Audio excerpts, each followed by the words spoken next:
Hello guys, welcome again. Meron tayo dito ng isang kintab. Presto Waffle Bowl Maker. So, tingnan natin kung anong problema.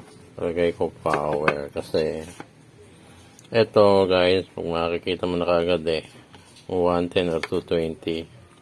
Wala tandaan, isang diretso at saka isang malapad. So, sabihin 110 volts. Yan na, 120 volts. 750 watts. Ba, malakas pala ito. 750 watts. Saksak natin sa 110. Itong 110 ko. 110.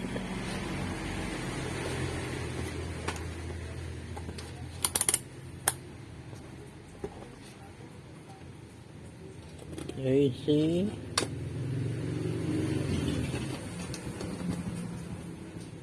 120.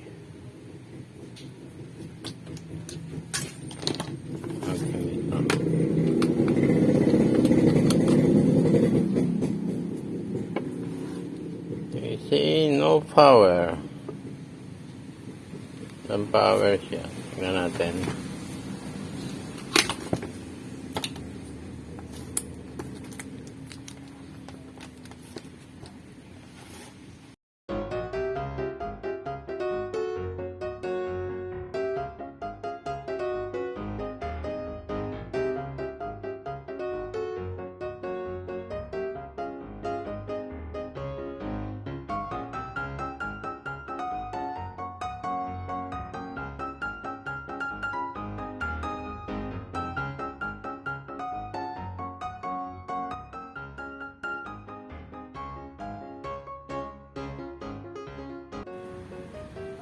Guys, palitan natin tong thermal fuse na ito, no? So, ito yung thermal sensor niya. So, ito. So, pag nagpalit tayo, dahil ito open na ito, wag na natin i-cut. Ano na lang natin muna ito. I-series na lang natin ito kasi mahirap mag-ano nito mahirap maghinang. Ganyan mo na lang muna yan. Shunt na lang natin kasi open din naman yan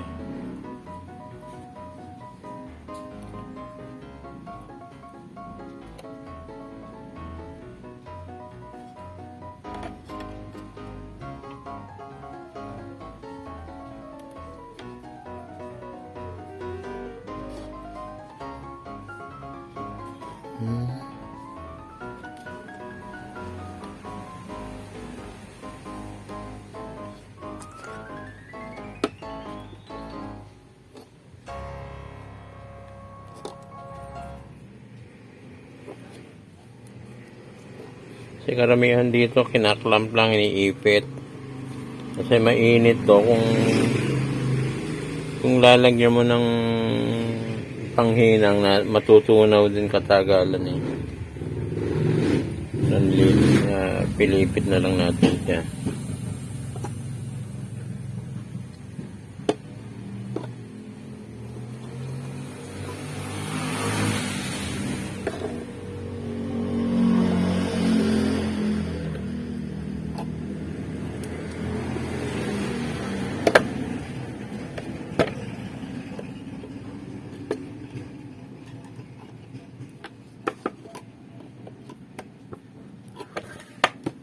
Okay.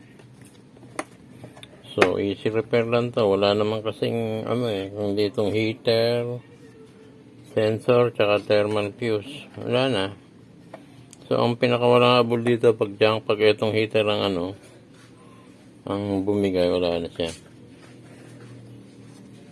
Nalagay natin to.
120. Okay.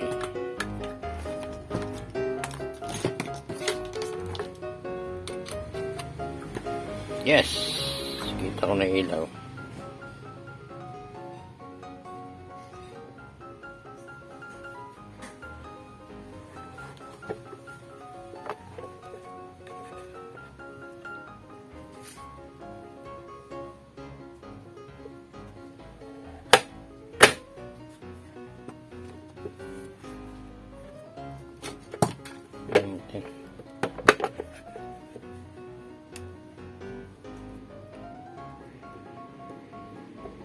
Init. Oh. Okay. Basta wala naman mailuluto rito. Ano ba pwedeng iluto rito? Pang waffle lang.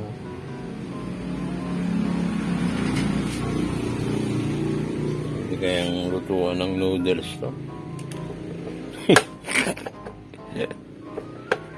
So guys, thank you for watching. Please subscribe na lang and hit the notification bell. Sa mga newbie, ito masarap gawin, walang pyesa. Isang heater, isang thermal fuse, saka sensor. Sama nyo na itong sama nyo na itong code kung masisira. Ayun lang. Hindi na kayo mahirapan mag-trace. Yun lang ang niya. So, okay guys, thank you.